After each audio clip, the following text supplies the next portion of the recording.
Hello friends, welcome to study आगे with Q. PET 2022 की series में ये दूसरा वीडियो है। इसमें हम लोग वैदिक इरा की बात करेंगे। वैदिक इरा का एक विशेष महत्व है, क्योंकि इस समय ही जो भारत की आज आर्थिक स्वरूप है, जिस पर सबसे ज़्यादा आज भी विश्वास किया जाता है, वो इसी समय काल में उस चीज़ को आधार दिया। वैदिक इरा का सबसे मुख्य जो ग्रंथ है वो ऋग्वेद है, और वही प्रमाणिक है। उसी के आधार पर इतिहासकारों ने इसके लिए डेटा तैयार किया। वैदिक काल का जो समय काल माना जाता है वो 1500 ईसा पूर्व से 600 ईसा पूर्व माना जाता है, जिसको कि दो भागों में हम लोग बांटते हैं।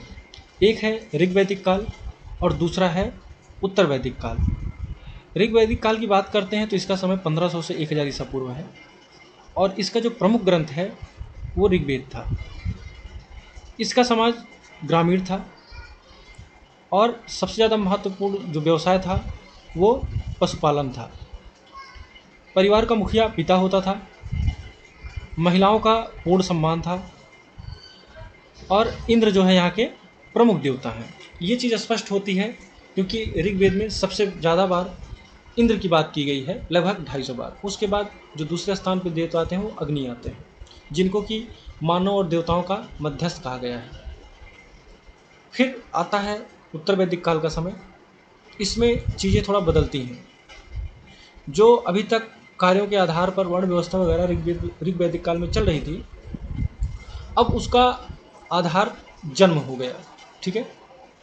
कर्मकांड, आडंबर और महिलाओं के सम्मान में कमी, पशु बलि पर इस समय विशेष जोर था, और दिखावे के धार्मिक आयोजनों का अत्यधिक महत्व बढ़ गया था। ब्राह्मण ही सबसे ज़्यादा उच्च कोटि के माने जाते थे, और हर क्षेत्र में ब्राह्मणों का वर्चस्व था। ये उत्तर वैदिक काल का समय काल लगभग 1000 ईसा पूर्व से 600 ईसा पूर्व तक माना जाता है।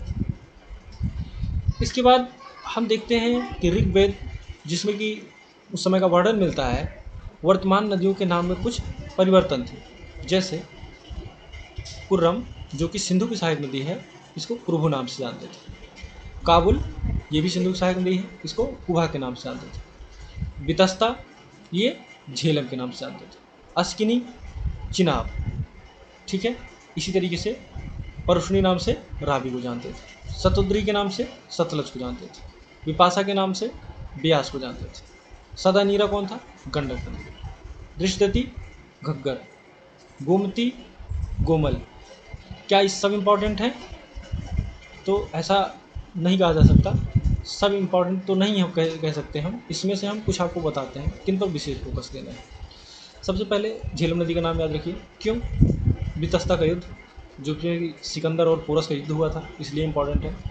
चिनाव, रावी, सतलज, ब्यास, ये हमारी पंजाब की मुख्य नदियां हैं। इन पर भी फोकस रह सकता है, तो इनका आपको नाम जरूर याद रखना है। इसके अलावा अगर आप याद कर लेते हैं तो ये बहुत अच्छी बात है।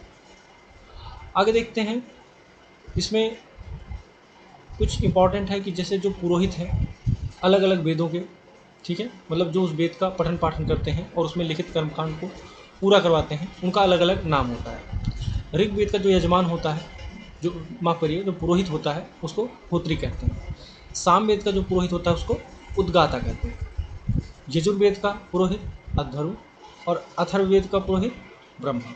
अगर बात करेंगे तो सबसे महत्वपूर्ण इसमें से कौन है, तो वो है ब्रह्मा। ठीक है।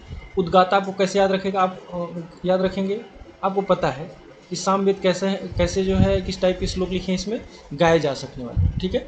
सामवेद की रचना गाए जा सकने वाले श्लोकों द्वारा की गई है, तो उसको गाते हैं, इसलिए इसके जो पुरोहित है उसका उससे मिलता जुलता नाम क्या रख दिए हैं, उद्गाता। ठीक है। इसके अलावा भी अगर आप नाम से कुछ कनेक्ट करने की कोशिश करेंगे, अपनी ट्रिक बनाएंगे, तो बिल्कुल ट्रिक भी इसमें बन सकती है। फिर जो एक इम्पॉर्टेंट पोर्शन है ऋग्वैदिक काल का, जहाँ से प्रश्न बनने की पूरी संभावना रहती है, वो है वेद और उनके ब्राह्मण ग्रंथ। ठीक है। ब्राह्मण क्या है? ब्राह्मण ग्रंथ बेसिकली वेदों में लिखे हुए चीज़ों को कैसे करना है, उसको फॉलो कैसे करना है, उसके बारे में डिटेल्ड जो है बताते हैं, उसकी क्रिया विधि को। ठीक है। तो इसमें आप एक नंबर पे क्या है, ऋग्वेद है, तो एक नंबर से आप इसको ऐतरे कनेक्ट कर सकते हैं। ठीक है। और दूसरा है कौशिकी, ये दोनों किसके ब्राह्मण हैं? ऋग्वेद के। उसके बाद देखेंगे सामवेद, इसके भी वैसे तो और भी ब्राह्मण हैं, लेकिन हमने सिर्फ 2 ही लिखे इसमें से, जिसमें से पंचविश। पंचविश इसको इसलिए कहते हैं, वैसे नाम तो इसका तांडे है, पंचविश इसलिए कहते हैं क्योंकि इसमें 25 भाग हैं इसके, ठीक है। तो पंचविश आप कह लीजिए या तांडे कह लीजिए, दोनों एक ही नाम है। दूसरा कौन सा है? जैमिनी। ये दोनों ही सामवेद के ब्राह्मण हैं। इसके बाद यजुर्वेद की बात करते हैं।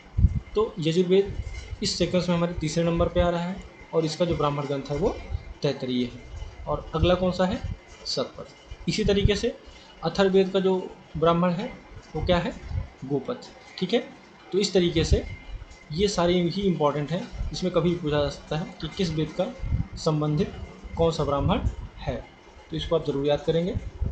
फिर हम देखते हैं कुछ अन्य तथ्य जो कि अभी हमारे टॉपिक पे नहीं कवर हुए। तो ये है कि इसमें क्या है? चित्रित धूसर मृदभांड, ठीक है। मिट्टी के बर्तन हैं, कैसे हैं? धूसर यानी कि ग्रे कलर के हैं और चित्रित हैं, उस पर चित्रकारी की गई है। इसके अलावा इस समय में लोहे का प्रयोग प्रारंभ हो गया, ठीक है। समाज कैसा है? पशुपालक है। किस समय में? ऋग वैदिक काल में। वही समाज जब उत्तर वैदिक काल में आता है तो वो कृषि कार्यों में ज़्यादा लीन हो जाता है। क्यों? क्योंकि लोहे की खोज हो चुकी होती है, ठीक है। तो हमारे पास जो है फाल वगैरह आ जाते हैं, जिससे कि हम आसानी से जंगलों को साफ कर सकते हैं और जुताई के लिए आवश्यक जो उपकरण हैं वो सब हम तैयार कर सकते हैं।